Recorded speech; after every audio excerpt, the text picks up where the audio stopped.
it out as well. Make sure the whole family can watch. Do I just tweet to people Twitch TV/Hungrybox? Twitch.tv/Hungrybox. Yep, Yeah, that's yeah. Like I should just tweet that URL out. yeah, and say, hey, I'll be talking on here, or we are live right now, sort of thing. I think it's fine. So I'll do the Okay. same thing. The needle drop. And yeah, we should be live right now. So that should be nice and dandy. Twitch.tv/Hungrybox. Yep, Yeah, that's yeah. it. Like I should just done. URL out. Nice, there you Done, go. done. So all the viewers already on here. What's up, guys? So we are here right now today with Anthony Fantano. Anthony, how you doing, man? Yo, I'm awesome. It's pretty funny that we were able to actually have that nice little diatribe on Twitter, and it sort of led to this. What do you feel about that? Yeah, I mean, that's just how the internet works, man. I mean, we had like a fun little back and forth. I think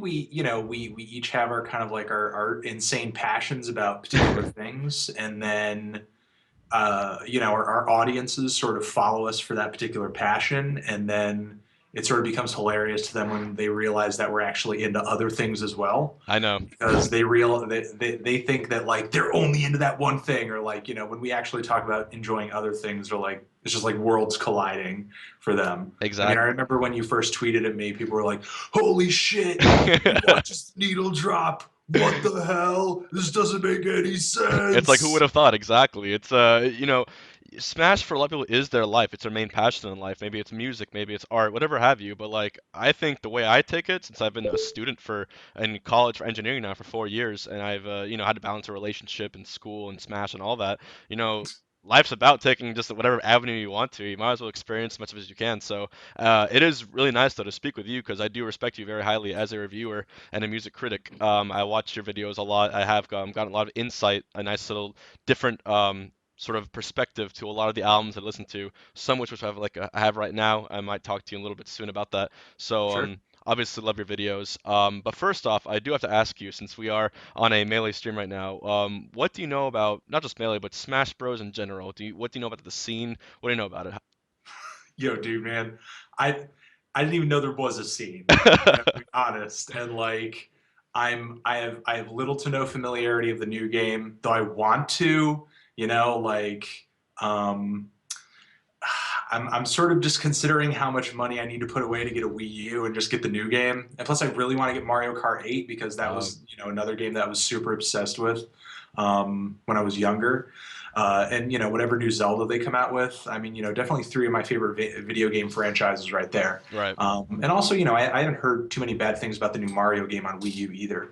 But I played a little bit of Super Smash Brothers on GameCube, but the bulk of my familiarity with the franchise is just with the first Super Smash Brothers game on N64, where I just spent way too much time in eighth grade and high school just like playing that game. Just grinding it out, Um, right? just fucking Super Smash Brothersing with Kirby, who was like my favorite You character. told me that you were And like the best in your neighborhood with Kirby, right? I was the best in my neighborhood with Kirby. Man, that freaking move where you up and B, man, you get that sword out, you sort of shoot that like wave beam out. That's such an epic move. Like, Yeah, and the thing about that move is that you don't even need to hit people with the full combo in order for it to work. Like you could just like hop up one level and hit people with it once, or just shoot them with the beam. It was a way to shoot people. But exactly. then, but if you hit them with the three combo on that, it was just like epic. Especially if it had like over 200 like percent damage, and then it would just fly off the screen. Exactly. And I thought a lot of his punches were awesome too. And the fact that you would take other people's specials and sort of like use that against them. But two of my favorite things to do with Kirby were the block move. Block move was my favorite. Man, I'd execute that thing so fast people didn't even see it coming. That down Which B. like, if I ever played against someone who was playing Kirby, that was like the first thing I was conscious of. Like I'm like, okay, this guy's not getting like anywhere above me. It was like the very first thing I was ever thinking of. But like when other people aren't really familiar with the character, it's like they're not really thinking of it that often. Plus, it was also like a really good way to block hits. You could turn into a stone and just like be That's true. invincible to anything that was thrown your way just instantaneously. Yeah. Um, So I mean, yeah, Kirby was the fucking best, but I feel like they really sort of screwed with some of his moves on the GameCube version, and just like, kind of, it hurt my feelings a little bit. Just a little I was bit. just like, just having to get used to another character. Yeah, Um, I remember that I used to play a lot of Street Fighter games too, right. back in the day as well, on Super Nintendo. And, transitioning from one game to another, some of my favorite characters became my least favorite characters. Some of them stayed the same, in terms of quality, but I guess the way that they changed up Kirby was just too much for me personally. It was Yeah, just like so he just became my least favorite character so fast. So what I was gonna say is that the interesting about like Smash Bros. Series that Nintendo sort of rewarded those players who really liked 64 because even though there's like four versions of the game now, the moves stay the same in terms of input. Like the rock is still down B, up B is still up B. All those are still the same with a couple of tweaks here and there. But what the huge thing that changed between 64, Melee, Brawl, Smash for the Wii U is the physics obviously and just the like sort of approach of all the characters.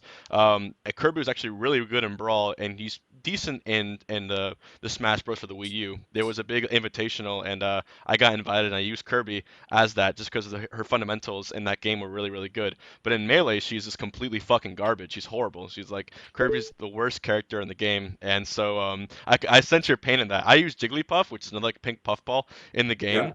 But when I first played the game as well, I liked Ness and just other cool characters. And Ness was another good character in the original game, and I would always play against my brother, and he loved Star Fox. Star Fox was his favorite character to play, and the thing about Star Fox is like he was super fast, super nimble.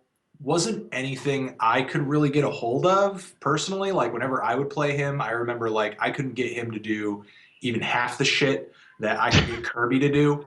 And half the shit my brother could get him to do. But it's really cool to see other people play characters that for whatever reason, just because of the way their mechanics work, like you just don't gravitate toward them. right. And then you meet people who sort of seem to take to that character and just take it to another level, and you're like, what is it about that person that they just gravitated toward that character? Because the way that I feel like I want to play a fighting game, I gravitated toward this one.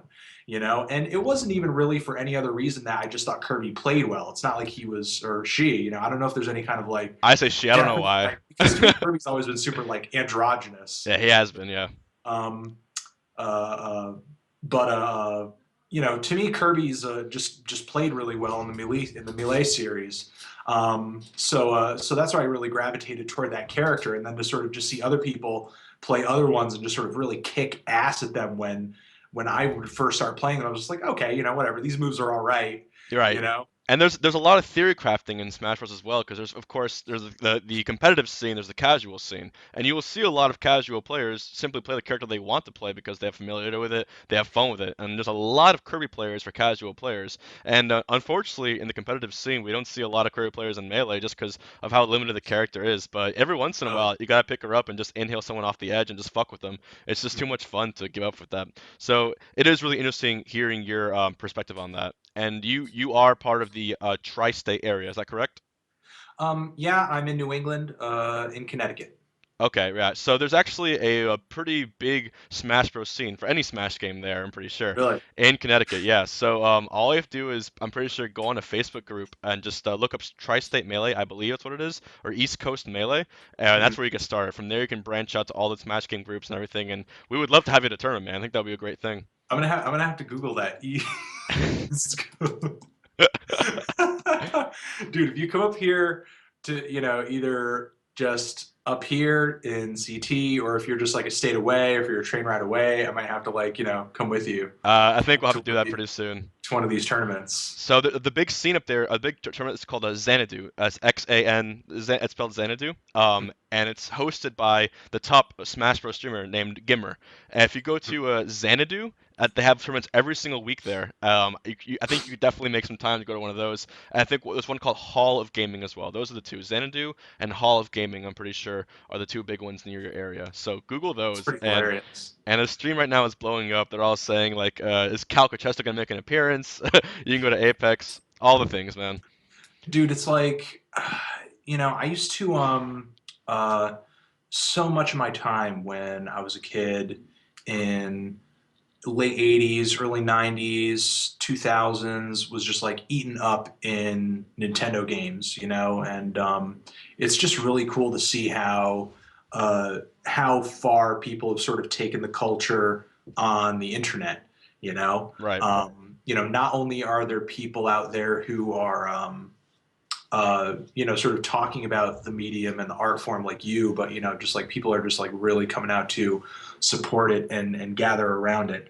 And now that sort of the technology and the expertise and the creativity of people is growing in the West. You have more independent developers and stuff like that making their own games on the internet, and the internet's sort of becoming a lot like uh, video games, like with music, is the Yeah. internet's becoming this hub for people to kind of distribute their games independently, especially with like iPhone games and stuff like that, and just sort of see how far they could take that. And all of a sudden the game sort of gets huge. And I'm glad to see that with this sort of independent scene growing, we're also sort of still seeing some of the bigger names put out some quality stuff too. Oh, for sure. Yeah, it's even like there's a game called Super Smash Flash too, and it's basically a guys who programmed Smash Bros into a Flash game on the internet. It's actually getting really big now. And it's just one of the many That's examples. awesome that there are like more hacks out and everything. Oh yeah, I, so I are remember you? like when after I sort of got out of Nintendo for a little bit, I downloaded some ROMs on my computer, like in the 2000s, and then I was like downloading old games that I used to play, but also like tons of hacks Yeah, of games that I used to play, just like some crazy shit. yeah, no. Basically, if we're gonna talk about hacks for a second and sort of modifying games, have you heard of a thing called PM? No, I don't think so. So Project Melee is basically they took Brawl, a bunch of Melee players and Brawl players took Brawl, and they figured out how to sort of hack into it using a homebrew channel on the Wii, and basically they gave Brawl all of the Melee physics and Melee stages as well, and even added characters like Roy and Mewtwo to Brawl, and it plays beautifully. It was just a phenomenal thing to see and actually experience, and there was huge tournaments up to the point where it's actually more popular than Brawl at this point. That's pretty awesome. Yeah, so PM is really sick and it's free to download and once you have Brawl, so it's really really cool as well. It's just another way of showing the power of indie developers now. All the intelligence flying around, all the information going everywhere. You can pretty much make and do whatever you want for whatever your favorite game is. So we live in a great time for sure. Yeah. I did want to talk to you really briefly. What would you say are some of your favorite video game soundtracks? Most of them are just sort of old school on the Nintendo side as well. I loved, of course, like classics like Super Mario and, Zelda and stuff like that. But, if we're going to sort of get like slightly more specific, as far as like other RPGs, I really loved Chrono Trigger. Thought Chrono Trigger had a great soundtrack. Thought Secret of Mana had a great soundtrack. Yeah. Final Fantasy would always usually come through with a great soundtrack whenever they came through with a good game. I really love, in retrospect, I don't think like I thought about it as much when I was a kid, but in retrospect, I think the Metroid soundtrack is really great Metroid Prime is because beautiful. Oh yeah. because I think those games sort of capture a certain eeriness in video game music that most games didn't really try to go for. Especially in the first game, like it's almost ambient 8-bit music kind of Yes. sense. Like there's a certain kind of eeriness in that game that no other games really tried to shoot for. Um, I think the Donkey Kong Country I was soundtrack, gonna the say that. original one, I had it on my list. super good. Like, And what I think is hilarious is like how some people have like gone back and there's that one song from the water level that some people are like, yo, dude, this is like the precursor to like chill wave or it like is. It really is. after Chillwave hit, like, and some people like came back and sent me the Donkey Kong song from like the water level, and I don't know why it didn't dawn on me because I remembered that level very well, and just listening to it, I'm like, oh my god, this does sound like Chillwave now. No, Like, I definitely agree. It's kind of weird to see that, but it was in the 90s, and you have to imagine that they probably took a lot of sounds from video games, not just computer like sounds, but video games as well. Bramble Blast in Donkey Kong Country 3, I believe, is just to this day one of my favorite, most beautiful songs ever conceived in a video game. Just phenomenal stuff. I forgot who made the soundtrack for that game, but just great work on their part, and especially the Rare team, just showing like how much depth a good soundtrack can add to a song as well. I know Wind Waker also for the GameCube had some really good just background music in terms of what it was. It's very technical, very nice, happy listening music. And Final Fantasy X, Nobuo Uematsu, I believe is his name. He did the music for almost all the Final Fantasy games, and it's just beautiful orchestrated music, very technical, very in-depth, and it's gone from being a whole sort of 8-bit keyboard sort of thing to now having fully involved orchestras with every part, like 30-part songs and symphonies. Now it's I think an integral part of every single video game to have a really good soundtrack. So I'm glad that we've gotten to that point, and it is interesting to hear that, like you said with Chillwave, it definitely had an effect on music nowadays. But There's yeah. also I'm just totally head over heels for the Ocarina of Time soundtrack. Oh yeah. And right now, every single sound coming out of my phone is a sound from A Link to the Past.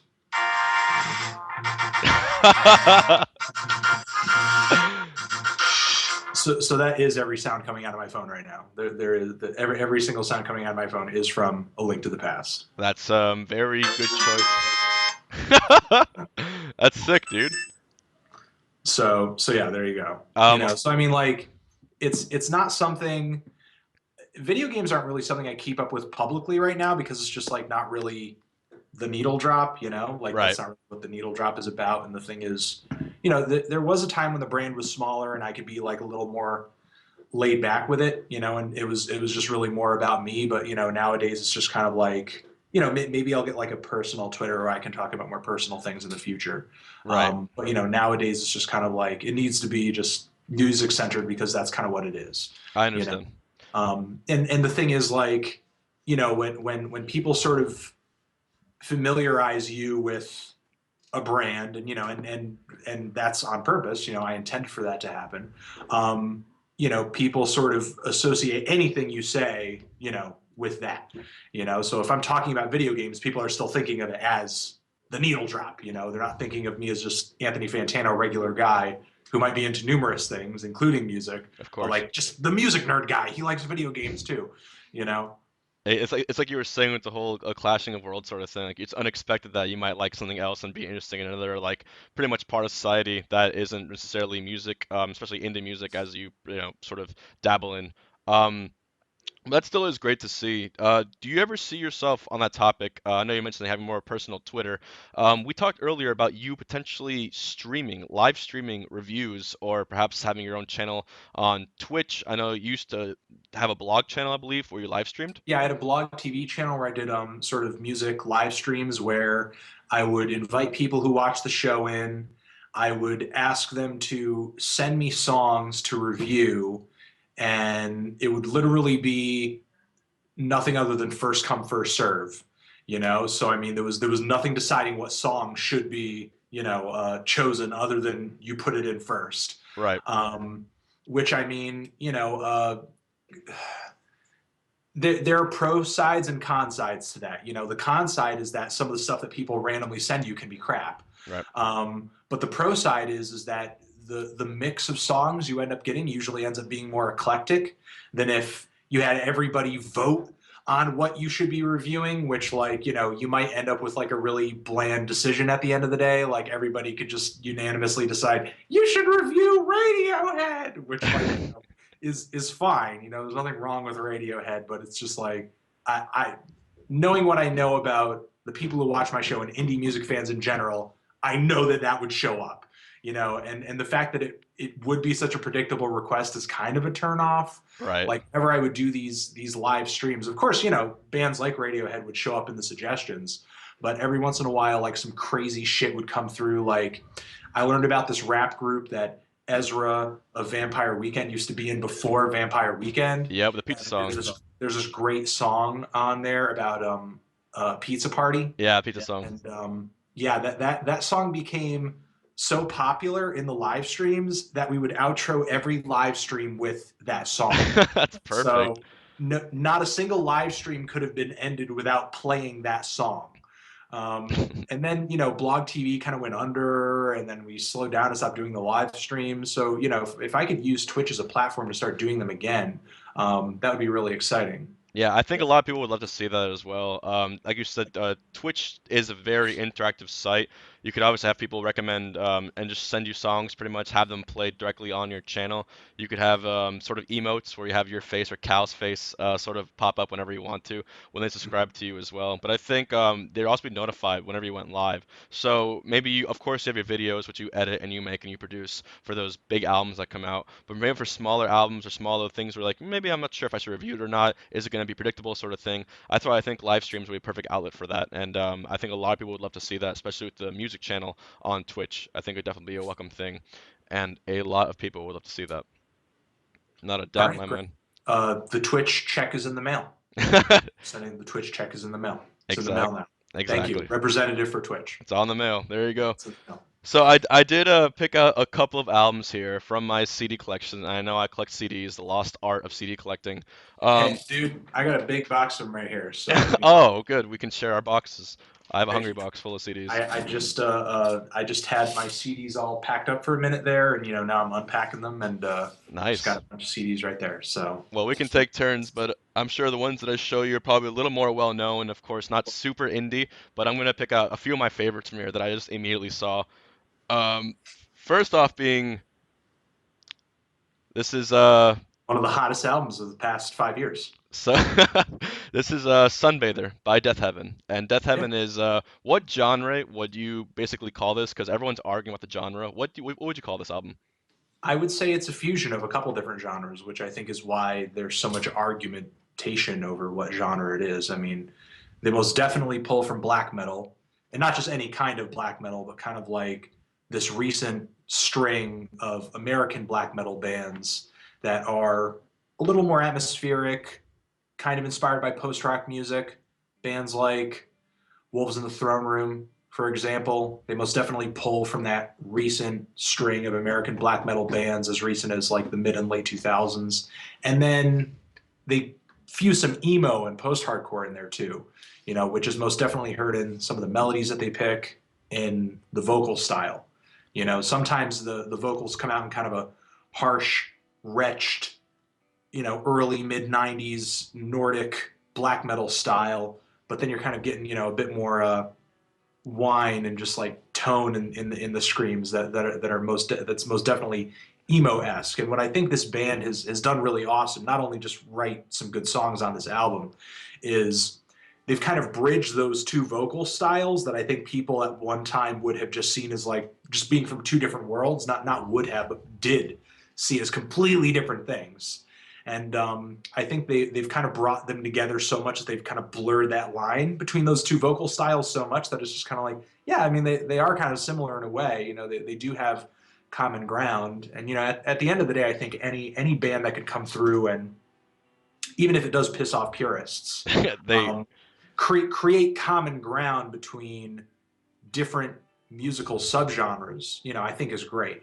I mean, yeah, Especially if they could put a good record behind it, because of course there are bands that fuse genres and it comes out really shitty and really gimmicky, or right. we end up like regretting most of it, like rap rock or whatever. Exactly.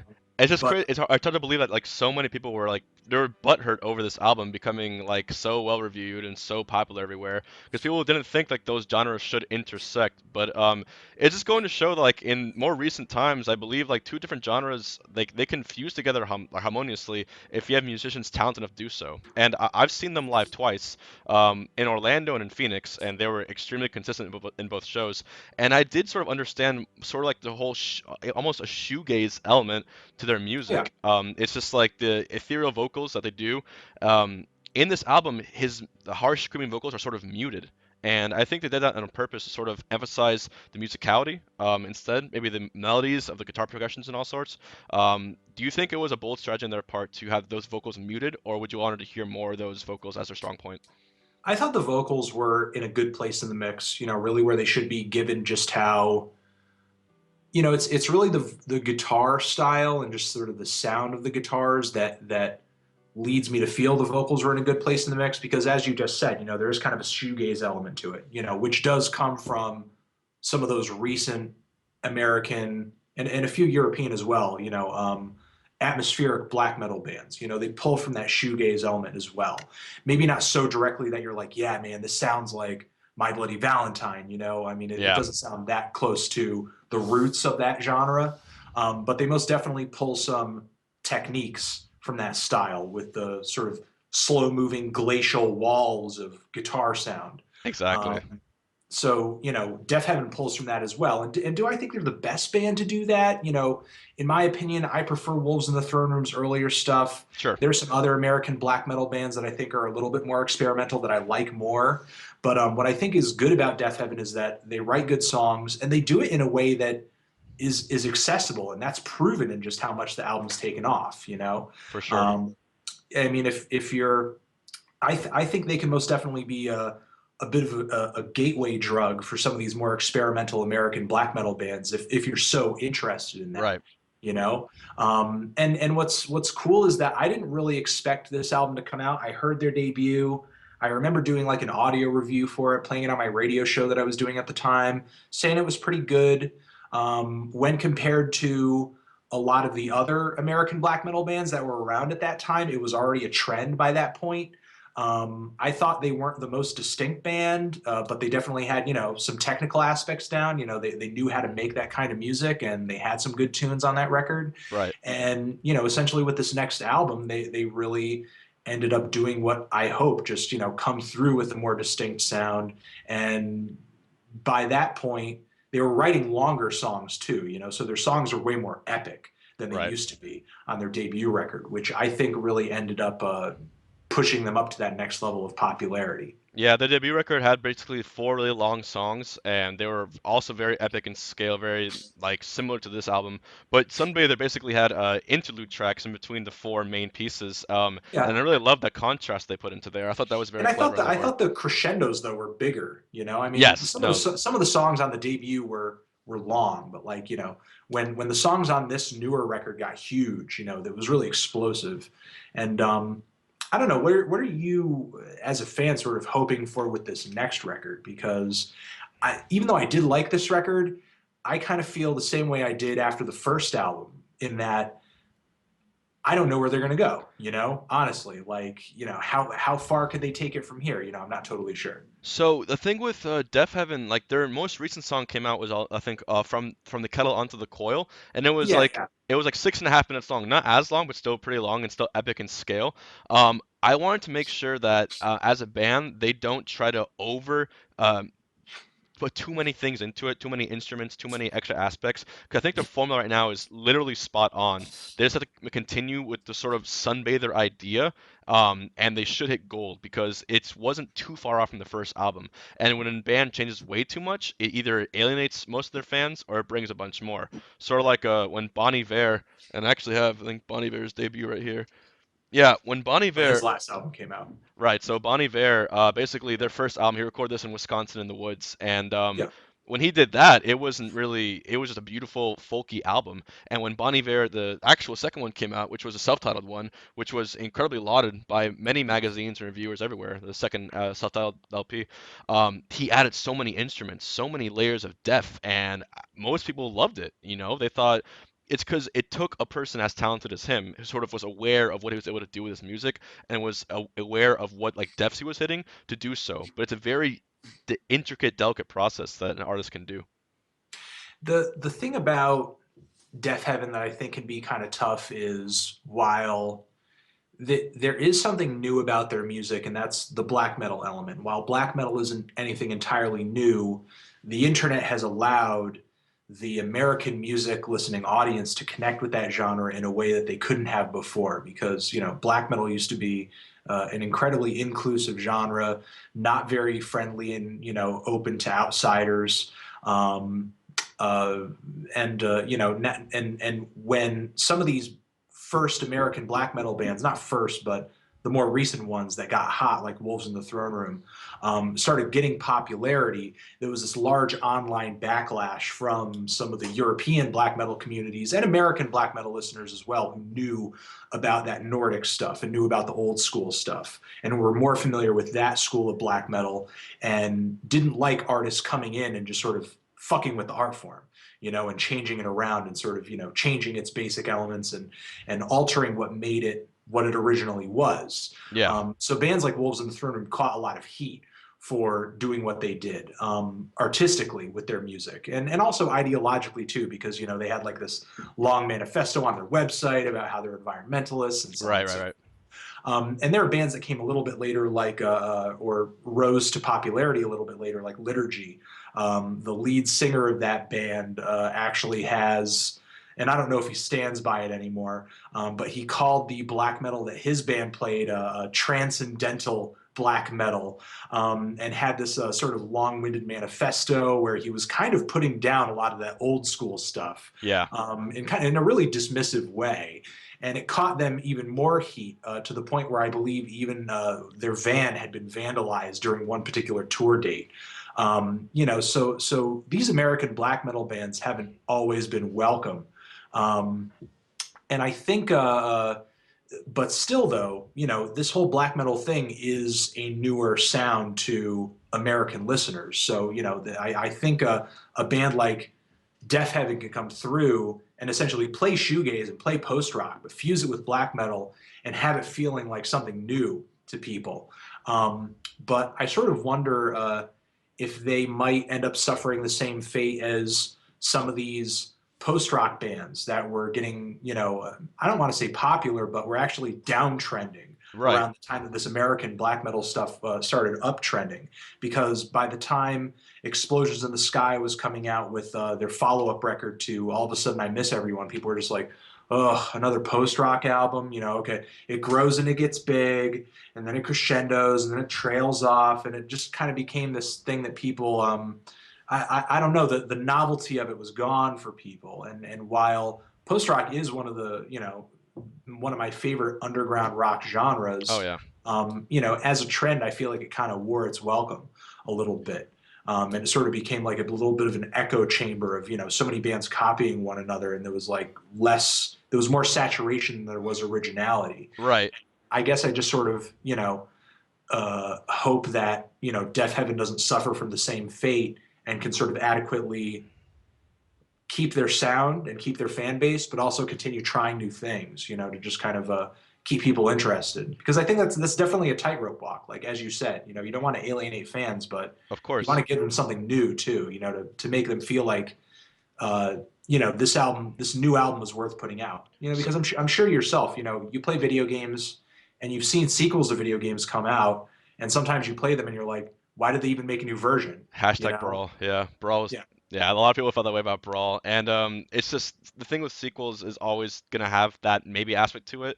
But what you were saying about post rock, I think the genre itself brings that upon itself. In terms of originality, if you want to sort of delve from the formula a bit too much, you're gonna have cases like Death Heaven, where they attempted to, and I think they did it well, obviously, to go into a new ground in terms of black metal slash post rock in a way. But you have Explosions in the Sky and songs like Your Hand in Mine, First Breath After Coma. They were used in like Super Bowl commercials, actual commercials, TV shows, because they were not hard to listen to. People could, it was Yeah. very accessible. And the more that black metal slash other death metal genres become accessible, they're required to sort of merge with those easy listening, radio friendly genres. So it's a risk as a genre in general. But you've heard what's on the radio nowadays, and it's hard to imagine a great I don't know song by Godspeed You Black Emperor being played on Yeah. like FM 98.3. It's just it's a more sit down, interpersonal, in-depth listening than an easy radio friendly song, which isn't for everyone, unfortunately.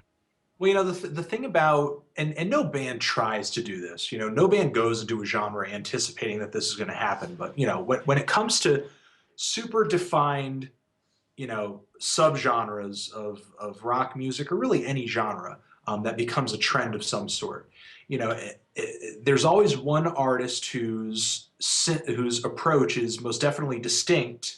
You could pick him out of a crowd, but it's simpler. You know. Which isn't necessarily bad in and of itself. Right.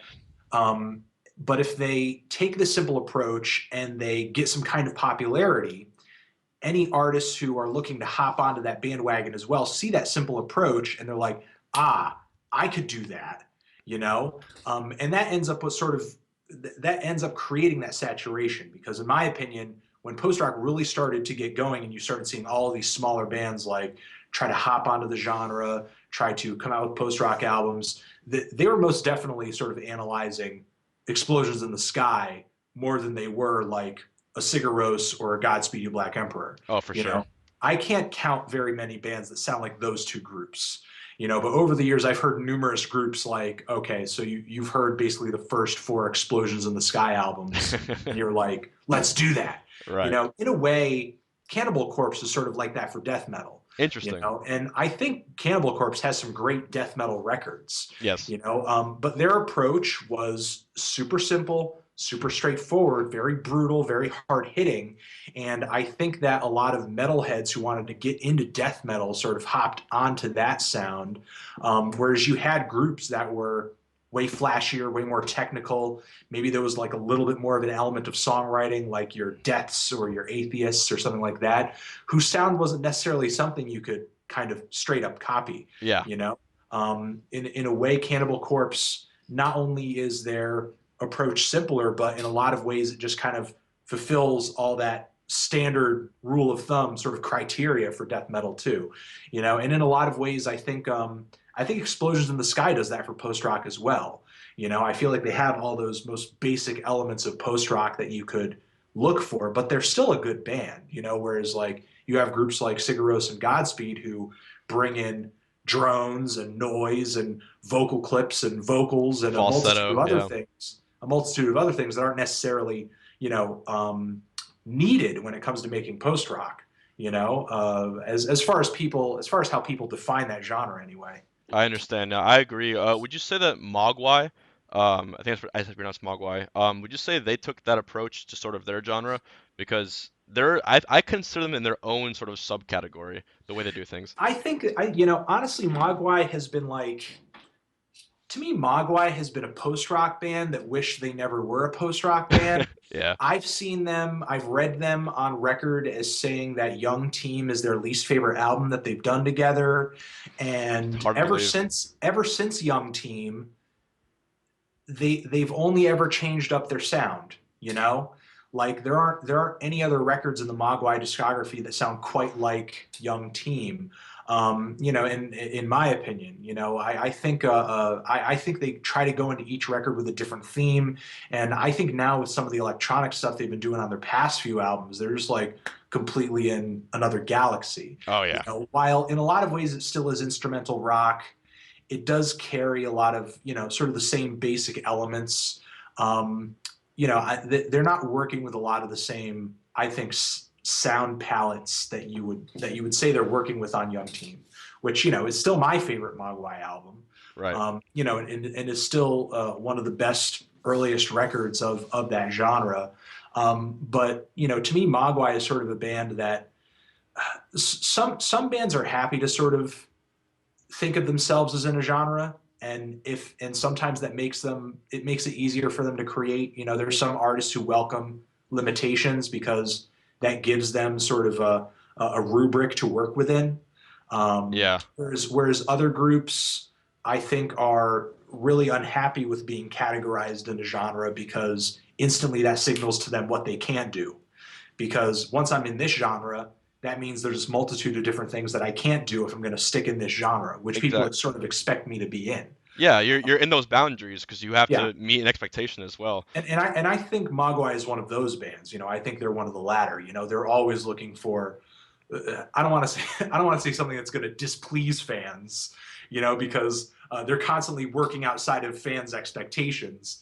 But they've been around so long and they become such like an independent rock institution that it's sort of become expected that they're always going to try something new on their next album, or at least like kind of progressively like evolve into something else. Yeah, and I think the song that best personifies that is there's actually I think a secret track on the end of Hard Coal Will Never Die But You Will. It's called Yeah, Music for a Forgotten Future. I'm not sure if you've heard it, but it's this yeah, that's 22. that's actually one of my favorite of their albums of their recent releases. Yes. Yeah. It's just beautiful in like a bunch of ways, and I just consider it to be like one of probably my favorite song by them. But it basically exemplifies everything you were saying in terms of like sort of pushing the boundaries of their own genre. If you haven't heard it yet, please do. It's not on Spotify directly, so I can't really play it. But definitely for the stream, for if you're watching Music for a Forgotten Future, it's wonderful studying music, and you can sort of get an idea of what Mogwai is doing. But one or two more I wanted to show you. Yeah, First, but before you go on, oh, there's another, I just want to recommend one band before you go on. You oh, keep please, grabbing the please. CD. Early on, and sometimes early on in some genres, before they really sort of gain this expectation for how it should sound, there are some groups that can kind of be grouped into it, but, are sort of working so far outside of the expectations that maybe they're just like a little bit forgotten because they don't sound like your explosions in the skies Right, and so on and so forth. But there's one band, experimental rock band slash post rock band called Fridge, Fridge. that I would definitely check out. Your listeners should look into if they're into post rock. I believe Kieran Hebden, aka Fortet, actually played a part in that band. Um, Is there I a think certain they have song that you want to the stream? 'Cause I can play for the stream right no now. particular song. I would just Okay, look up the band. I think they have an album, maybe two albums, and then I think they kind of have like a compilation LP of a bunch of material that they had put out since the '90s to whenever the band had eventually, broken up. But Fridge, if you're into post rock and you're looking for some of the earliest bands of that genre, when I guess the boundaries were a little less established, definitely look into them. They have those longer tracks. Their electronics worked into the mix as well, which would have been interesting to see if that band had taken off, to sort of see electronics sort of become a pivotal part of that style of music. And they have the interesting slow moving guitar work and so on and so forth. that sounds really cool. I'll have to definitely give them a look. They're on Spotify, so they have a couple albums out, so I'll definitely try to. Is there? I'll do it later. Is there any album specific I should like start them with? They have so little material that anywhere you sort of land in their discography should be a decent starting point. Okay, cool. Yeah, thank you for that recommendation. I'll definitely look into it. The next CD that I've grabbed here has become one of my recent favorites. It's actually Mac DeMarco's too. Uh, There's some good songs on that album. I don't love the whole LP, but some great songs on that album. Mac Um, DeMarco, yeah. The thing with him is just like obviously one of the goofiest motherfuckers you've ever seen in your life. yeah. But I do appreciate the fact that he sort of sticks to sort of lo-fi producing production sort of thing. He has a documentary where he famously says, "Get the fuck off Ableton and start recording on off 8 tracks and such." And I thought that was like really respectable and cool. And it's just really refreshing to see someone still sticking to the old method of recording music and coming out with really nice indie hits. Well, I don't think any artist should be limited to recording any single kind of way, but I think what and this is fine because the new way of doing things allows us, if you're creative enough, more versatility, more options. But there's a certain kind of vibe and organic feel to recording in the way that Mac DeMarco does that I think some people fail to appreciate. Yeah. And not even just with that, but there are some very small, maybe some people would find boring, but technical things that go into recording music that it might slip over, most people's heads how pivotal it is to the song actually being enjoyable. Like mixing vocals. Cal Chuchesta put out a song recently. It was a hot dinner freestyle. Um, and I can tell you personally because I was audience to this. Cal Chester paid very close attention to mixing and overdubbing the vocals to sound very close to the effects on that same Bobby Shmurda track that song is lifted off of. And just sort of that attention to detail led to people being like, "Hey, this kind of sounds like sort of professional. Like this sounds kind of hot." Yeah. Whereas, like in reality, it's just a shitty song that Cal Chester recorded, but it like sounds kind of decent. And the thing is, having a good mix, having the instrumentation sync up really well, especially if it's all played live, and it sounds like a band playing together. And there's a certain intimacy to the playing. Right. That sort of stuff is really like super key to having your song sound good, having things EQ'd well, so that once you start singing, it doesn't hurt people's ears. For sure. Some of that stuff people sort of throw to the wayside because they think, if I just play this song that I think is good, it'll just sound great and people will like it. Whereas that's not necessarily the case, and Yeah. and even though Mac DeMarco is lo-fi, there is sort of boundaries within that low fidelity that you can get some interesting sounds going and get some good mixes going. Even though the fidelity may be low, there are artists like Phil Elverum from Mount Erie and Oh Ariel yeah. Pink too, who do amazing things within that confine. Some artists might feel kind of limited by that, but instead for them, it sort of inspires them. What's crazy is something I was actually jamming to for a lot of the later half of last year, or the end of last year, was actually Michael Cera's debut album. It's called True That. I'm sure you heard of it, and like Yeah, I reviewed that album. I did not like it. I And I, love and I guess it was it. because like and I see why you would bring that album up because it is of that lo-fi style. I don't know what it was. It was just like it was something so like I don't know. Maybe it was honest and it wasn't like well obviously top tier produced, but it was just showing someone's like ability, and I think I appreciate it more than most people. I think so, yeah, to an extent. The thing for me is that the thing about that album was that there are lo-fi artists who I think sort of dabble a little bit in what he was doing, but are more interesting. People like Kimya Dawson, Jeffrey Lewis, these lo-fi singer-songwriters who take folk music and sing funny songs, sing interesting songs. The Unicorns as well, to an extent. And to me, that was like a lo-fi album that didn't have any other appeal to it other than that it was Michael Cera, making it. And I guess another thing that was kind of a turnoff is that there are a lot of people who send me their demos, and it's just about as quality as that Michael Cera album. And not that I don't think that the people who sound like that Michael Cera album should be making music. They can make all the music they want, and that's totally fine. And if it gets off the ground, that's great. But I guess I was just thinking like, if so many people care about this Michael Cera album, why not give attention to these people as well? That's true. And though I did do an honest review of that album, maybe I should have just given a list of all of those SoundClouds that set like if I had been keeping a list of all those SoundClouds for whatever reason, it wouldn't have made sense to. But if I could go into the past and just be like, Anthony, every folk demo SoundCloud someone sends to you, save it. I'm not going to tell you why, but you'll know when you need it. Like once that Michael Cera album dropped, I'm like, I know what I'm going to do. I'm just going to give people a list of these SoundClouds and be like, listen to this. You Damn. know, um, because there's a lot of demo folk music out there. There's a lot of bedroom folk music, Yeah. and to me that's what that album was.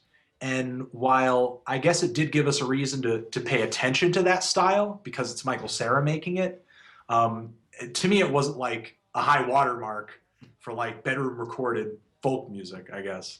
I see. And that sort of is a interesting way to segue into it because I know at some point in this stream I was gonna send you my shitty one song that I had that I Dude, made. do it. All Fucking right, do it. all right, we're gonna do it. Screw it. So basically, this is as bedroom and folky as it gets. It's essentially a song that I made with my girlfriend Do, Amanda. do you play percussion on pillows or? No, I sing. I sing and play guitar. Nothing. Okay. Nothing too crazy like that. It's just like a 2 minute song. But basically, I did choir for 15 years, and music Uh-huh. has always been a side thing for me, and it's all it's ever gonna be. I understand that, and I never like. I don't think I ever want to make it big with music because I wouldn't really know what to do with it. But at the same time, I do believe that it's always has been a nice outlet for me to sort of experiment with. And yeah, so I'm gonna send you the link right now on Twitter, and I'm gonna try to make the stream here as well. So you can be brutally honest with it. You can shit on it all you want, and this is it. I'm definitely gonna send it to you right now, and I'll post the link in this on the stream right now too for all people to hear it. But I'll play it on the stream as well. Just give me 1 second. Are nobody else like who's following you has heard this either? I think maybe a few normal people, but I've never live broadcasted it. I don't think to people. So I'm very nervous, but there we go. I sent it to you. I don't know if you got it. It's on. Okay, I got it. Okay, it's not cloud. I Now got it. all I'm gonna do right now is just really quickly. I'm gonna capture this stream right here. Uh, Is that your voice? that's my girlfriend's voice. That's your girlfriend's voice. Okay, Yeah. there you go. It's chill. It's chill so far. It's super chill. Are we getting some harmonies in there? That's my voice. Have you ever heard? Reminds me a little bit of like super early Grizzly Bear. You ever heard Yeah. super early Grizzly Bear? I like actually more recent Grizzly Bear, but that's good too. Sure. I'm gonna post that in the stream for the stream too. There we go. I'll post it.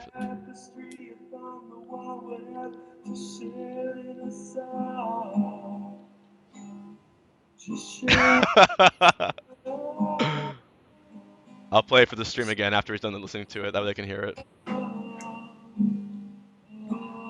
But it was a fun little project to do and whatnot. Sure. Yeah. And for her birthday, I actually made her an EP with 6 other shitty songs. And yeah. You're looking super handsome in this picture over here Oh, yeah, that's my with favorite. with the purple shirt. That's my You got that beard now, but like in yeah. this picture, you got strong jawline. Oh yeah, like Strong jawline on the that's side of it. the best photo of me ever taken in the history of like ever. And I wish I could look like that again. And that's like favorite picture as well. What are you trying to say? You wish you looked like that? Have you let yourself go, or I is that let what you're trying myself to go. say? Oh yeah, for sure. Just fallen too far. The box is hungry, man. That's all I'm saying. It's just Okay. and just the beard grows because I get lazy. And right there, I was in my sort of single phase. And Mhm. then when I met a nice girl and settled down with her, I was sort of like, oh, just let it grow. Not a big deal and whatnot. I'm not single anymore. Let me stop trying. I try occasionally for her. It was Valentine's Day, and she likes sort of a bushier beard. It's not a bad thing. You As know, long as you trim I it. kind of get that too. I hate having a beard, but I get this. Like whenever I'm with my significant other, facial hair is usually a good thing. And I'm just like, ugh, I'm just so over my facial hair. It's just so patchy. I just have no interest in it, you Yeah. know? But she's like, no, keep it. No, keep it. I'm just like, ugh.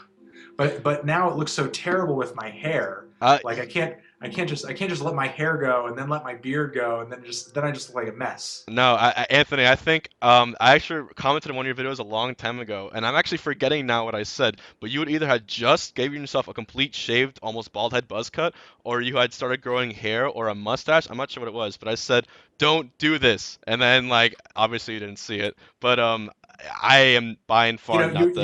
you were probably one of 100 million comments telling me not to do what I was doing. So I might have seen your comment or another comment that was like that comment. I would not be surprised by any means. I'm gonna go ahead and this. I like how you couldn't pinpoint which hair phase that I was going through. You were either growing hair or cut your hair, or you were growing a beard, You or you did. were with your mustache. I don't remember what it was, but I was like, don't do it, You did something no. drastically different, and I wasn't about it. But the point is, as long as you rock the hairstyle, man, no one can tell you shit. That's what I've learned over the years, and I'm glad that you did not care what anyone was saying to you. And whoop, that's really big. At this point, yeah, I do feel that way. What's really funny is when I started the YouTube channel, um, maybe only a few months before, I had shaved my head, which is what I used to do a lot as a kid, or my dad used to do it for me. I would just go bald. Before that, I used to do like a lot of flat tops and stuff like that when I was like in the single digits and stuff like that. But once I got later into school, there were other kids that kind of had like that 90s skater bowl cut thing going on. Yeah, I had that for a little while. And then like junior high, high school, I was shaving my head pretty much. And then I think for a while I was growing a mohawk. And that got to the point where it was like 7 inches and I was doing like spikes all the way to the back. yeah, And then once I hit college, I started kind of doing this thing where I would just like part it on the side and just comb it over. And I was sticking with that, and I had that going for years. And then just sort of came over me. I'm just tired of dealing with my hair. Just shave it. Let's just cut it off. And then, and then when the needle drop took off, like people that sort of like became my MO, glasses, bald, no shaved face. That's how Anthony Fantano looks. And That's I'm not interested in him looking any other way. And then and then when I first started growing my hair out, the comments were just insane. They were just like, "Cut your fucking hair! Cut your fucking hair, Fantano! all What the are you time. doing?" And I had it in my head, I'm gonna grow my hair out, maybe get my old hairstyle back. And then just like it got so insane, I was just like, fuck it. And I just cut my hair again. And then I think like last year, I was just like, I really regret doing that. I wish I didn't cut my fucking hair. And then so I grew my hair out, and then I did that bleach thing just to piss people off because I was like, fuck this, Oh my. I'm just gonna do some like retarded shit. I'm just Some gonna shave my head and then I'm gonna bleach sometimes it and then sometimes you need just like leave it at that. a clean slate on your hair when you're just stuck in that phase. You're like, I don't know what the fuck to do with it. I haven't had a clean face in probably over a year now, maybe a year and a half, and Mhm. I don't plan to because I have a baby face. I look like 13 years younger. But the good news is I had this full beard when I was 15 years old, and it definitely helped me. Sort of get free drinks every once in a while as well. But seeing that purple picture again has inspired me, and I think tonight after the stream, I'm gonna have to bring back the jawline. I'm gonna have to do it. Whoa, Even if I gained a little bit of weight, it's all good. Sometimes you gotta take chances like that. it's a good jawline. Thank you. I appreciate It's it, a good Anthony. jawline. Thank you, baby. No problem, man. And we still getting dinner later? Maybe. Only if I can pay for it. Sure. You're paying. You're paying. But Oh yeah, man. I don't know. I don't know how much longer I'm gonna keep this. I mean, you might just. And oh man, I just realized it's 9:52, so I'm gonna go ahead and start asking you these last two questions. First of all, Sure. you've heard my shitty song. How shitty was it? What score would you give it, Anthony? I need to know. I didn't think it was that shitty. I thought it was okay. I thought it could have used like maybe some guitar harmonies and overdubs and stuff, over the vocals, kind of like in a Sun Kill Moon sort of way. If you've heard that new record, Oh, Benji's you fucking know, amazing. Holy shit. yeah. So throw some harmony solos on top of that thing, some overdubs there. True. But I thought the vocals were fine. I guess I couldn't really make out the lyrics that much, so far. Yeah, And I guess I could have cared for maybe a little bit more variation in the song. Just seemed like a little too slow paced throughout the whole thing. I I understand. mean, it was okay. It was like a strong five to a light six. I'm kind of indifferent on it. I'll take it, man. I'll take that six because I believe a six is a higher score or an equal score that you gave this. And I need to talk to you about this I really did. quick. You're as good as Yeezus at this point. I You, am you're as good just as Yeezus. you're Yeezus level at this point. All right, listen. I need to talk to you about this album. I think obviously people have their views on a lot of things, and you I mean, a six was obviously what people would have expected for this, but I'm gonna tell you, I was playing this guy named PPMD. I was playing him in tournament. I was getting fucked up, losing horribly. I popped this in on my phone. I Change the game. I just went the fuck off and I won Turn it that around. set and it was just insane. And so I this album deserves a little more respect because it's fucking crazy, it's weird as shit, and I think that's something great considering Kanye's history and him sort of saying fuck you once again to everyone. Did you really think that it was that subpar? Some parts of it, yeah. I mean, I thought some of his most interesting material landed on that record, but that's the thing with me with Kanye ever since 808s. His albums have always contained some songs that I think are some of his best, super adventurous, but they've also contained some of my least favorite Kanye songs ever. And while I guess his first three albums I wouldn't say they were predictable, but I mean they were more close together in style. Yeah. You know, even though Graduation does kind of branch off into electronic music a little bit. Um, they were definitely closer together as an aesthetic.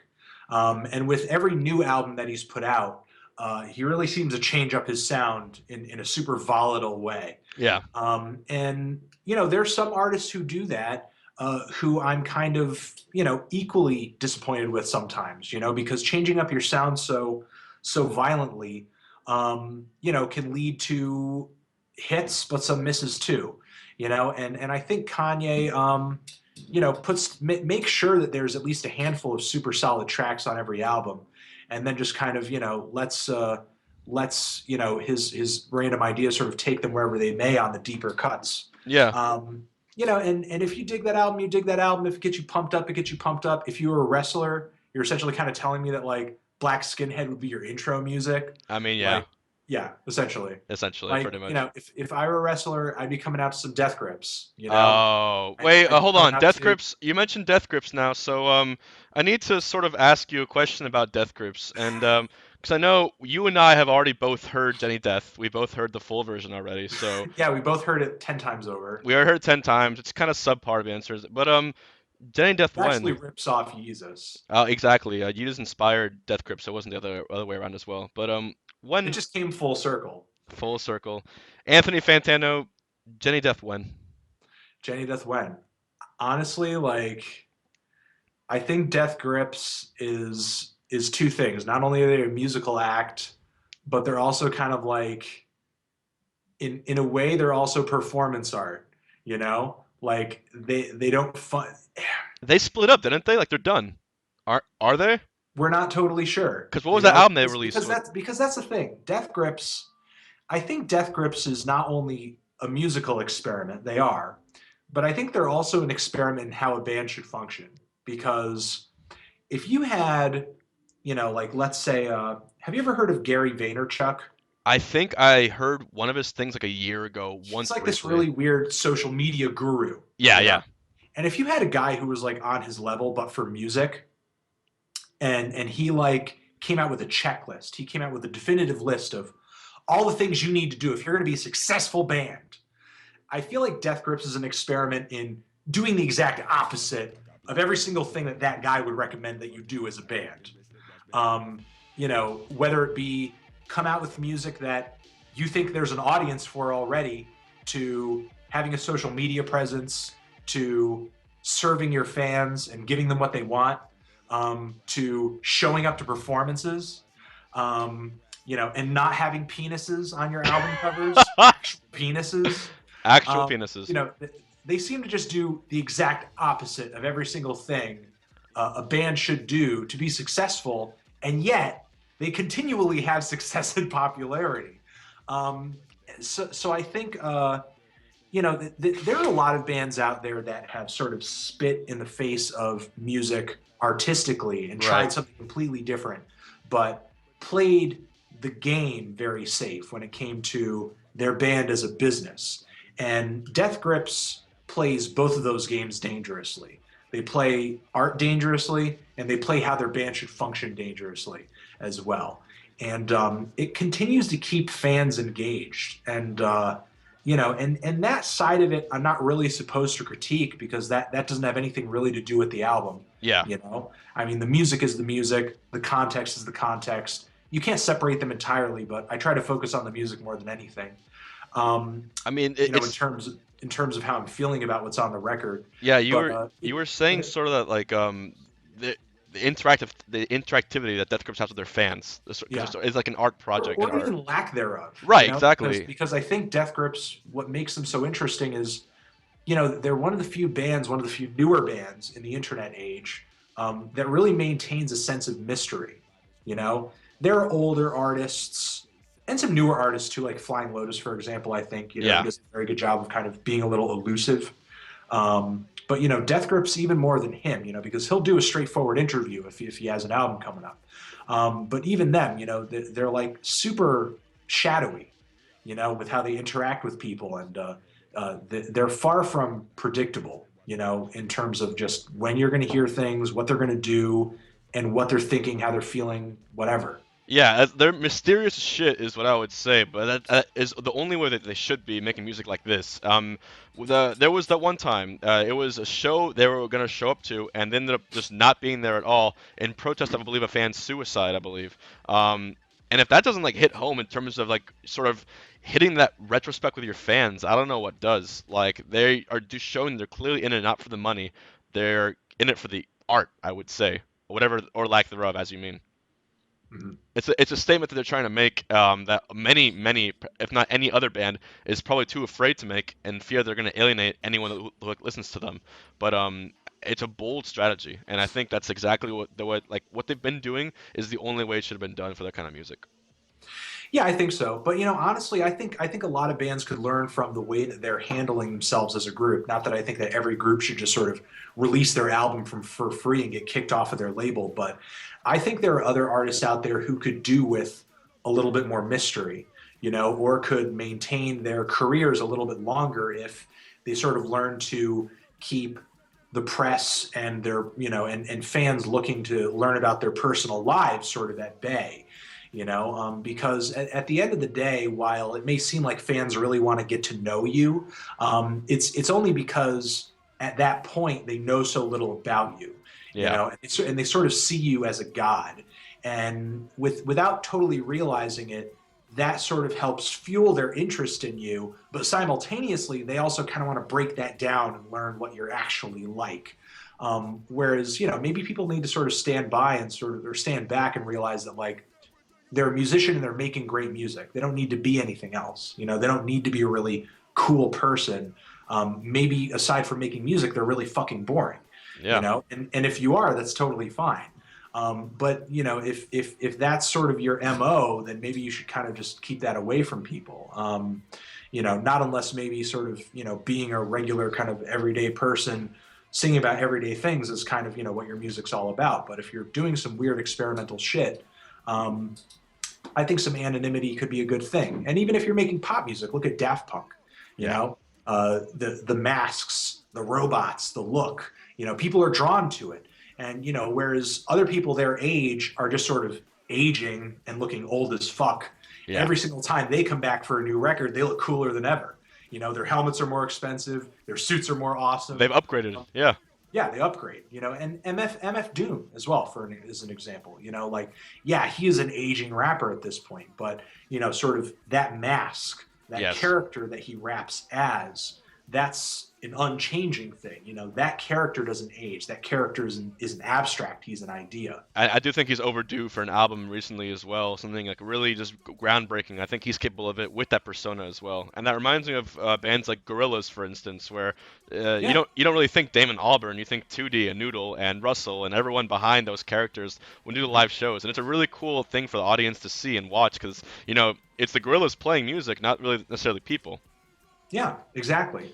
So I mean, I think while I think not every band needs to take it that far, I think there's something to be said for anonymity, and sort of giving you know audiences kind of a god to look at, versus just being like, meh, I'm a regular guy.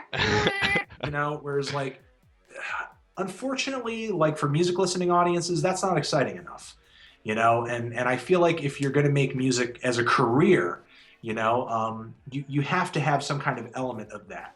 You need to be self-aware about how people are perceiving you and your musical project, and so on and so forth. It's sort of like these other big mainstream rappers as well.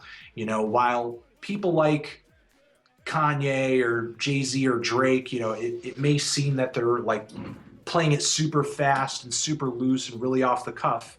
These people also have teams of PR people sort of making sure that they look cool at every single event that they're at and every single thing that they're doing. Because these people's paychecks sort of rely on these individuals being successful and looking like the media moguls that they are at Right. the end of the day. We can't have them looking like super weak or wimpy or uninteresting at any point. That's really well said, man. It does explain a lot as to why artists make those choices, and what they're wearing, what they're doing, and also the thing with like like whatever reason when Beyonce, for instance, dropped her album out of the blue for no reason at all, with no like preparation. I love when artists do that when they have no preparation or no announcement and they just drop it and let that impact, the momentum of that, just shatter everyone's expectations. I really do think that's the best way to show new music off, as well. Oh yeah, Um, most definitely. yeah.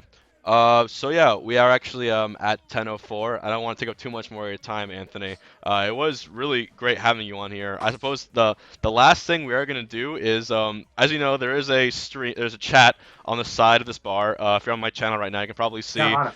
I always just say read the chat at your own discretion. But if you do want to answer any questions you see on here for the next few minutes, please be my guest. Stream right now if you want to ask any decent questions. Anthony is here reading you. So ask away, man.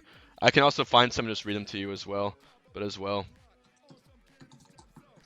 If yeah, I could just answer them vocally, that's fine. yeah, that too, exactly. Like, yeah, I didn't really care for that Cerebral Ballsy record, one of my least favorite punk records of the last few years. Get fucking destroyed. Um, Yeah.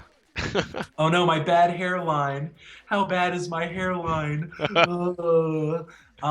I don't know. My hairline's always kind of been like this, even when I was a kid. It always kind of just like went like, that's really always my hairline hasn't really changed that significantly, even though I'm actually pushing 30 at this point. Drake's Which is kind of hairline. weird because like my dad is like totally bald at this point, and he balded even younger than I was, and so I don't know. Is Death Grips a gimmick? I think a lot of artists' sound sort of is a gimmick before it becomes a bigger and established thing. I mean, even to look back at early Wu Tang, I mean, you're talking about a rap group that like raps about kung fu and ninja shit, which like, could, if that had never happened before, you would say that's a fucking gimmick. But now that that is like an established classic thing, you wouldn't think 36 Chambers is a gimmick. You would just think that is like classic, So I mean, to me, any sort of super new idea can be misconstrued as a gimmick. To me, I sort of reserve the word gimmick for something that's just like a little, maybe a little, I guess, sort of either extreme or like lacking substance or jokey, or sort of tongue in cheek a little bit. If I think somebody has like a really crappy gimmick about their music, like whenever they record songs, they wear a blue hat. I would say that that's gimmicky, and it's like a dunce cap. But the songs suck. I would say that that's a gimmick. If the songs are actually great, I might call that person eccentric. So maybe that's the difference. That might be, Good, dude. good material separates a gimmick from whatever else you would call it. I'm gonna play What some did I think Father about Baby Metal? Baby Metal was fun. Father John Misty while I you're didn't answering this really question. I didn't really review it, but I think Baby Metal is kind of a gimmick. It's a fun gimmick. It's entertaining, but it's not something I take like super serious musically. Even though there is talent behind what they do, their performances. I don't think Mouth Sounds is a 10 out of 10, but I certainly do think they're two really enjoyable records. Have you heard Mouth Sounds or Mouth Silence? I actually haven't heard of Baby Metal at all. I have never listened to him. Okay, Baby Metal is this Japanese sort of metal group, and they play like weird, fun, cutesy pop metal. But if you look up Mouth Sounds or Mouth Silence, I reviewed them last year. They are two of the most insane mashup albums I've ever heard in my life. Um, and they're totally free. You can download them for free. Oh wait, Mouth Sounds is the guy who did All Star Smash Mouth. That guy? Yeah, Okay, that was the funniest fucking thing I've ever heard. It was so hilarious, but it was good sometimes. It was weird. I couldn't really put my finger on it. like there are parts of it that are awful and like knowingly so, and there are parts of it that are like Like, mind blowing. damn. Yeah. Um, but yeah, Mouth Sounds. I think that's pretty Mouth great. Sounds. Pretty sure Anthony Fantano is a piss fetish. Yeah, you must know me better than I know myself. What do I think about Dirty Beaches? He has some good stuff. What do I think about PC music? I think some of those Sophie tracks so far are pretty great, but like, I don't know, so like that Hey Cutie song was terrible. That Kane West song was terrible. Kane So I West. mean, I don't know, like something interesting could come out of that. I don't know. Um, who do I main and smash? Kirby, and Cal Chester mains Jigglypuff. He's just totally No! Jigglypuff. Damn, dude. I see how it is. Um, But he would play jigs. He would play jigs. I do like some Boards of Canada. Thoughts on math rock as a genre? I like the genre's earlier stuff. I like Jive Like Jehu. I like Don Cab. Um, I like a lot of those bands. Some of the groups that are kind of fusing it with emo right now are kind of a turnoff for me. I think Hell is really great. Math rock for me was more entertaining when it was more sort of just an instrumental genre, and it was like super into crazy time signatures and sound experimentation as well. Some of these poppier math rock bands aren't really doing it for me, because I mean, when math rock first came out, I was excited about it. pop accessibility wasn't really what drew me to the genre to begin with. So I mean, whatever. Am I going to review the Frank Jab C mixtape? I don't. I wouldn't feel right reviewing it because, and if I do review it, it might end up sort of being kind of like a joke review, sort of like my Pink Guy review, because I'm cool with him and we've collaborated, and as far as I know, he has contributed a beat to the Calico Chesta mixtape. So I don't want to just be like seriously reviewing his shit when I'm obviously biased toward him because he's a buddy of mine on the internet. What do I think of Piero Scaruffi? A lot of people have asked me this question. He's like this Italian music critic, Oh and yeah, with the weird ass reviews, right? I don't know. I wouldn't say they're that weird. I mean, and I've sort of been acclimating myself to his stuff over the past few weeks because people have been asking me like left and right what I think of his shit, and he's a super picky critic, you know. And I wouldn't say he's against new stuff, but I think, and I don't know, maybe if I pressed him on this question, he wouldn't say, yeah, new music sucks. But I think he most definitely thinks that like a lot of the best music, came out in the 70s and the 80s, and was mostly experimental rock, post punk, and stuff like that. And I love a lot of the records that he recommends from those decades. Um, but he seems to have much less, I guess, reverence for new music than I think someone like I would. He seems to be super picky when it comes to new stuff.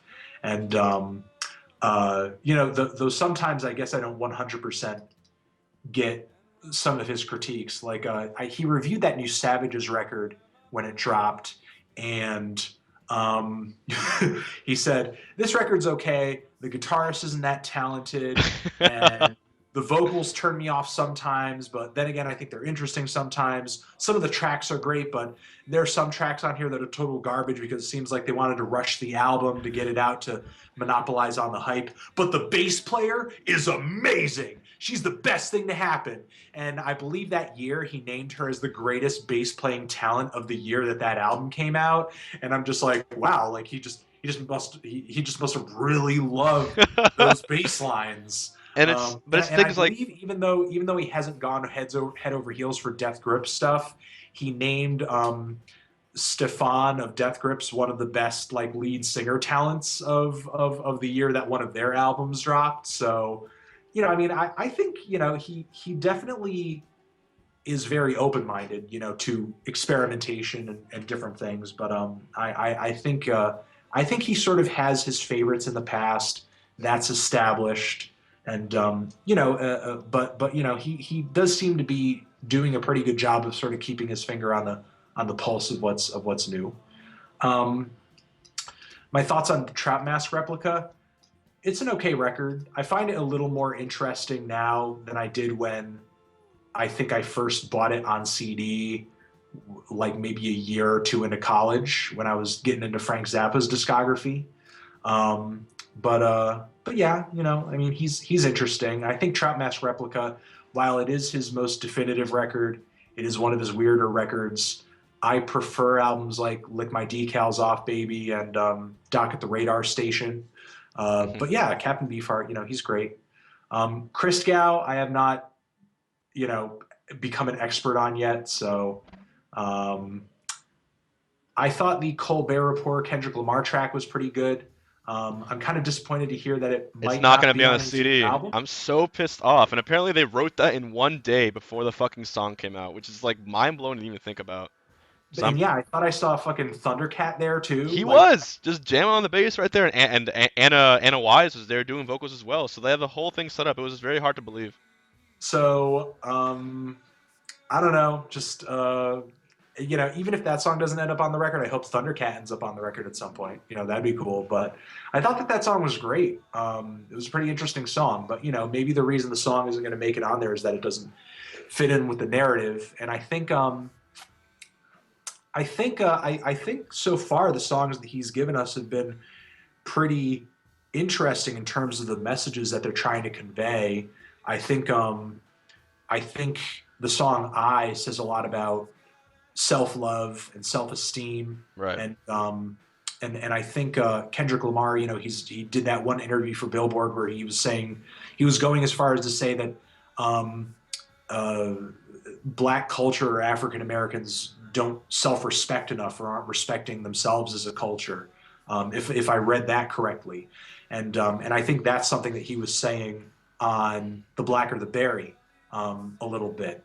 And I think maybe self love and self esteem is sort of the progression of the album. Possibly, I can sort of see the depressing depths of Blacker the Berry maybe through an interlude or a song or two, sort of progressing toward I, maybe where you sort of have this dark moment, and then maybe there's kind of like a revelation, like on Good Kid, Mad City, where you kind of have these people who are these kids who are thinking about doing something violent, and then this woman sort of enters their lives and kind of turns their minds away from that idea, and maybe it's kind of self-respect and self-love that ends up maybe bringing a character who might be depressed or dealing with some issues out of that turmoil. And sort of I is that revelation, or maybe even the ending of the album. Sort of where the person finally reaches that plane of loving themselves. So even though that new song might not end up on the record, maybe it doesn't play into the concept of the album. And I think with what he's been saying in interviews and these two tracks so far, I think things are coming together a little bit. What this album might exactly be about. The new Earl was pretty good, I thought. We do I, need I liked Jenny, it. and I actually am thinking of doing a Boston talk, That'd be so cool. that might happen. I think in May or April. So keep an eye out for that. Um, I don't know. Looking at these, I do know the Daily Guru. We've hung out on a few occasions, and we've collaborated a few times too. He's cool. Joel's a cool guy, and Some guys were asking about Maximum the Hormone. Have you heard of them? I'm not familiar with Maximum the Hormone, and not off the top of my head. Maybe I am. I'm trying to remember what. Inform me here. They're a Japanese metalcore band, I believe, but they again are fucking kind of crazy and all over the place, kind of like probably baby metal, like you were referring to. Okay. I have looked up these guys before. People have asked me what I think of them before. Um, Again, I'm not like super familiar with their discography, so I can't totally tell you. But yeah, they're just a handful of Japanese bands that I'm familiar with, like Boredom's Melt Banana, and Ruins is maybe my favorite. If anybody's heard of Ruins, they're like this crazy bass guitar and drum duo, and their songs are like super volatile, really hard to predict. They go into a lot of different directions. The drumming is absolutely insane, and the bass lines are crazy too. And they've dropped a lot of records on John Zorn's Satic label. Oh So yeah. Ruins, the experimental rock duo that have come out with some great records, and Boris too, of course. Boris. So Anthony, I actually just put us on the music channel on Twitch right now. It's okay if you want to stay for a little longer, answer a few more questions. I'm completely fine with that as well. We're on the music channel right now, so maybe more viewers will come in and ask more questions as well if you want, sort of to give you an idea of what streaming on music Twitch will be like. Mhm. Now, I think actually we could talk about this later. I think I'm going to head out now. Thanks for having me on. I got to work on my Drake review. Oh My my, oh Drake my. review. I have one question for you before you go. Did he do Sure. that to say sort of fuck you to his label, to sort of be like, this is, you know what I mean? Like That's he's that's what a lot of people are sort of theorizing. While I mean, on there is a line on the record where he sort of says something about Birdman, you know, and the thing is like it's been acknowledged that this album does close out Drake's deal with Cash Money. So he's no longer obligated to come out with records under that name anymore. Several sources have pointed that out. Um,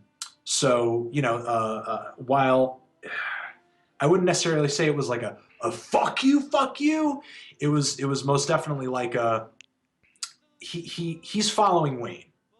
right. He's super loyal to Wayne, and Wayne is going through his issues with Cash Money right now.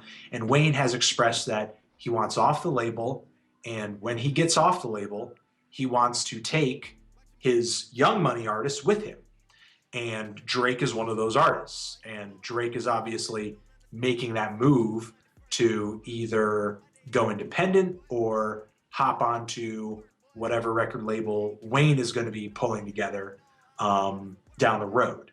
So, I think he's, sort of tried to close out this deal with Cash Money, either out of respect to Wayne or just as a mode to have more control over his next full length LP when he does, in fact, decide to drop that, or even to just sort of prevent being in the same situation Lil Wayne is right now. Whereas, his new albums had not been doing that well in terms of sales and critical reception.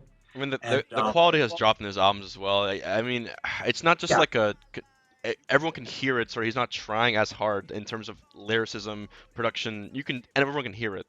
most definitely. Yeah. And the thing is, right now, because Birdman can control Wayne's output at this point, um, he's essentially put a newer, younger, more controversial, more buzzworthy rapper in that Lil Wayne lane. You know, Right. like Young Thug's sound is completely informed by Lil Wayne's sound. I mean, obviously, there's a little bit more auto tune in there. His lyrics are a little more indiscernible too. Um, but the thing is, he's sort of taken Young Thug and thrown him in that lane that Lil Wayne would kind of be in, you know.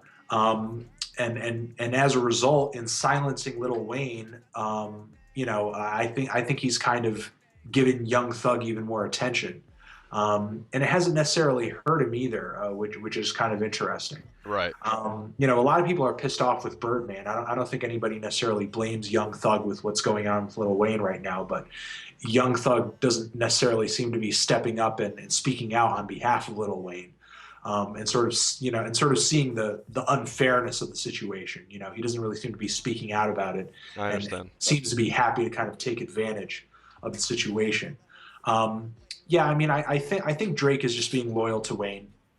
I'm sure Drake has gotten along with Birdman for the duration of his album contract with Cash Money, but I think recent events have kind of just made him want to distance himself, either for the opportunity to hop onto whatever Lil Wayne's doing, or to just kind of protect his own, Damn. his own well-being, because while Birdman, he may be hurting Lil Wayne like this right now. What's to stop him from doing this to Drake, in the future? If there's a moment where Drake's popularity sort of starts to wane, or maybe another rapper slash singer comes up who Birdman sees getting more popular than Drake, or maybe he can sign him and get a bigger cut of what that artist is making Right. versus what Drake and him are making together. So I think Young Thug is just kind of making money, but Birdman's making a lot of money off of him as well. And he's trying to just sort of saturate the market with Young Thug and just keep him out in the front, and keep Lil Wayne from competing with him, essentially. And I think it's just all financial stuff. It's really all business. I mean At the end of the day. that's why Lil Wayne was sort of like you saw the whole social media blow up where I think they wouldn't release the Carter, was it 5 or 6? The Carter 5, Five. yeah, they wouldn't release the Carter 5, and because of that he was sort of threatening to almost leave the label or do his own thing. So Well, he actually really is trying to leave the label, at least yeah. from what we know. At the end of the day, like, there's really very little ways for us to verify this label drama as to whether or not it's like 100% real. Yeah. But at least from what has been out there on public display, he's trying to sue Birdman. He's trying to leave the label. He says when he leaves the label, he wants to take him and Drake and Nicki Minaj and anybody else on the Young Money roster who he cares about, and start his own thing. And he just really wants to, and above all, he just really wants to drop the Carter 5. Yeah. Um, so it just seems like there's a lot of label drama going on there right now. And Drake is just trying to separate himself from it by essentially just getting this album out there so that he'll have the freedom to sort of do whatever he wants. And as far as release goes, with his next project later this year or maybe even next year. Wow. All right. Well, thank you for your input on that. Definitely learned a thing or two for sure. No problem. And generally for the whole stream, thank you for all the Yeah. questions you've asked and all that. Is there any last thing you want to say to your friends? Next review to catch, next thing you'll do? Working on that Drake review. Got more reviews coming up this week. Got a classic album review coming up the first week of next month for you guys. And check out youtube.com/the needle drop, twitter.com/the needle drop, the needle drop The needle for drop. tons of music reviews, rock, pop, electronic music, metal, hip hop, mainstream and underground stuff. And yeah, All we're the right, cool. best. Well, hopefully we'll see you at a tri-state tournament sometime soon. If I'm up there, Dude, hit me up. I'll hit you up for sure. We'll get some ramen or something. And Yeah. we'll get together and we'll talk about some needle drop streams on Twitch. I can invite you on, and we can Yeah. talk about reviewing some songs together. That would be awesome, dude, as well. So yeah, so you've seen, I think the stream definitely liked having you on here. You should definitely get on Yeah, that Twitch game. They would really like you on here. But Anthony Fantano, everyone, thank you, buddy, for dropping in. Tell Cal that I love him and I miss Cal. And Tuesday, throwing up on a Tuesday, throwing you up on know. a Tuesday. Hey, also Cal mixtape has to happen this year. There's going to be some kind of Cal mixtape sometime this year. Just do me a favor and give every future Drake release a strong 6 for me. That's all I need. Just give it a Okay. 6. I'll Okay. just That's all we need. Okay. Alright, Aim, thank you so much for stopping by. Have a good night, alright? I'll see you later. Bye. Later, dude.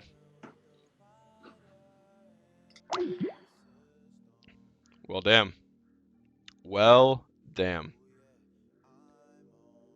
It's kind of hard to believe as well that he was on my stream for that long because yeah, I watch that guy's videos all the time and all of a sudden he was on there. We were just hanging out having a good time. That was pretty awesome to have him talk, have him give my shitty song an honest review, and yeah. So I wanted to thank all you guys for tuning in. I definitely missed what's it called, Better Call Saul, but it's no big. I can always watch it later as well. So yeah, I'll head back to the Melee channel really quick. Yeah. So I wanted to thank. Might as well stream. Might as well stream for the next half hour because why not? Super Smash Bros. Melee. Wait, is Better Call Saul Mondays or Sundays? Oh,